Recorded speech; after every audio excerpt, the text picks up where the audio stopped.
أنا القابلة القانونية كلثوم محي العطية، عضو بالهلال الأحمر الكردي.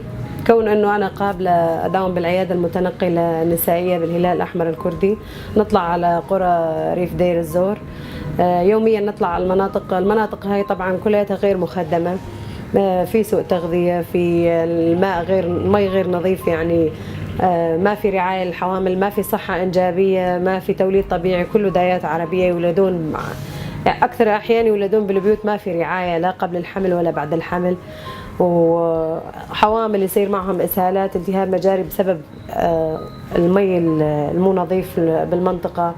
وأكثر الحوامل وغير الحوامل حمات المنطقة، لاحظنا انتشار الحمات، أكثر شيء حمى التيفية والحمى المالطية منتشرة بشكل مو طبيعي بهاي المنطقة مع المجاري البولية، يعني من سوء المي.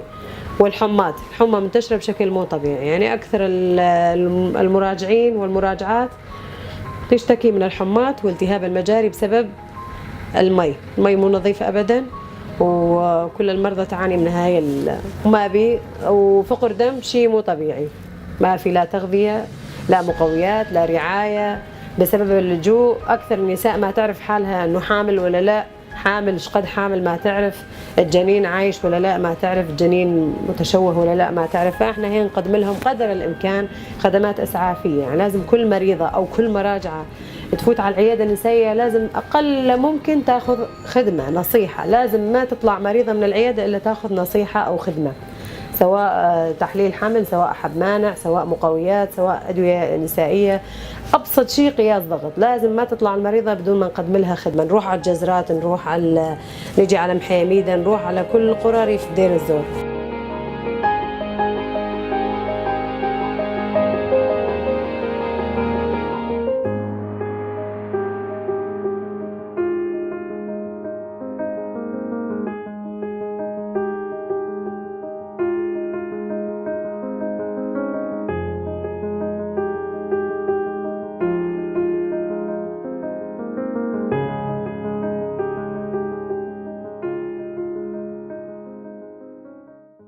أنا من منطقة المحاميدة، نعاين والله من كثير يعني شغلات، إنه يعني إسعاف بالليل ما في، يمرضون الأطفال، ما بعيدة المشفى حيل نروح نوصلها.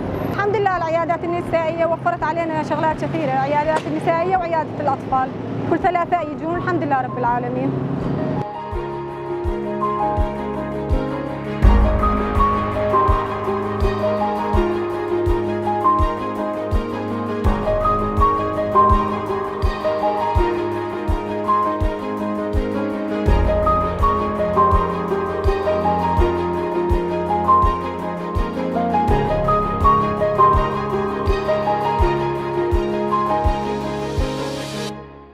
فراس العلي، مسعف وعضو في الهلال الأحمر الكردي.